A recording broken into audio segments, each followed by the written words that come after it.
తెలంగాణ ప్రభుత్వానికి ఆదాయం తగ్గుతోంది. దీంతో హామీల అమలులో జాప్యం జరుగుతోంది. మరోవైపు గత ప్రభుత్వం చేసిన అప్పులు రేవంత్ సర్కార్కు భారంగా మారాయి.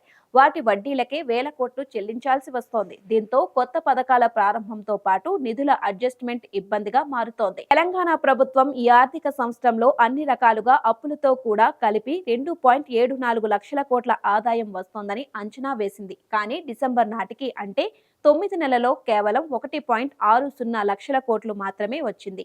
టార్గెట్ చేరుకోవాలంటే జనవరి నుంచి మార్చి వరకు మరో 1.14 లక్షల కోట్లు ఆదాయం సమకూర్చుకోవాలి. 9 నెలల్లో వచ్చిన 1.60 లక్షల కోట్ల ఆదాయంలో 20,000 కోట్లు అప్పుల వడ్డీలకే చెల్లించింది.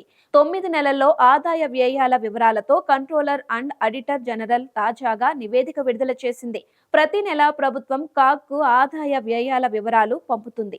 ఈ వివరాలను నివేదిక రూపంలో కాగ్ వెల్లడించింది. ఈ రిపోర్టు ప్రకారం గత ఆర్థిక సంవత్సరంతో పోలిస్తే ఈసారి 9 నెలల్లో ఆదాయం 1000 కోట్లు తగ్గింది. అంచనా ఆదాయంలో 60% కూడా ఈసారి దాటలేదు. దీంతో రాబడి పెంచుకునేందుకు ప్రభుత్వం తర్జన భర్జన పడుతోంది. ఆదాయం తగ్గడానికి కారణాలను విశ్లేషిస్తోంది.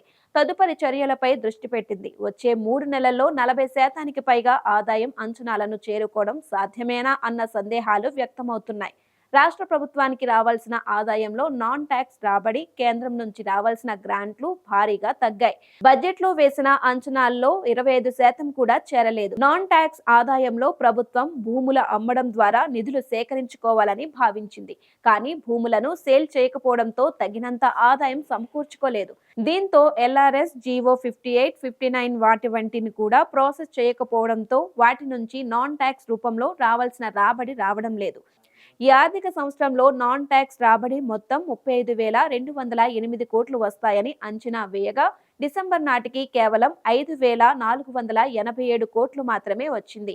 అంటే లక్ష్యంలో 15.59% చేరుకుంది. ఇక కేంద్రం గ్రాంట్లు కూడా బాగా తగ్గాయి. 2024-25లో 21,636 కోట్లు కేంద్రం నుంచి గ్రాంట్లుగా వస్తాయని అంచనా వేయగా 4,771 కోట్లు మాత్రమే వచ్చాయి. అంటే 22% వచ్చాయి. ఈ రెండింటికి సంబంధించే 46,000 కోట్ల లోటు ఉంది.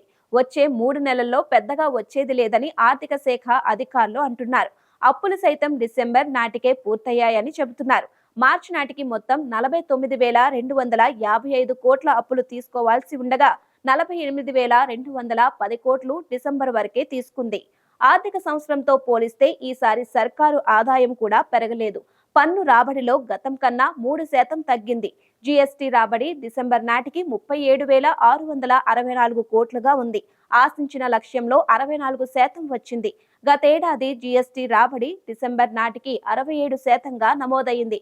ఇక స్టాంప్స్ అండ్ రిజిస్ట్రేషన్లు శాఖలోనూ భారీగా ఆదాయం తగ్గింది. 18,228 కోట్లు లక్ష్యంగా ఉండగా ఇప్పటి వరకు 10,600 కోట్లు మాత్రమే వచ్చింది.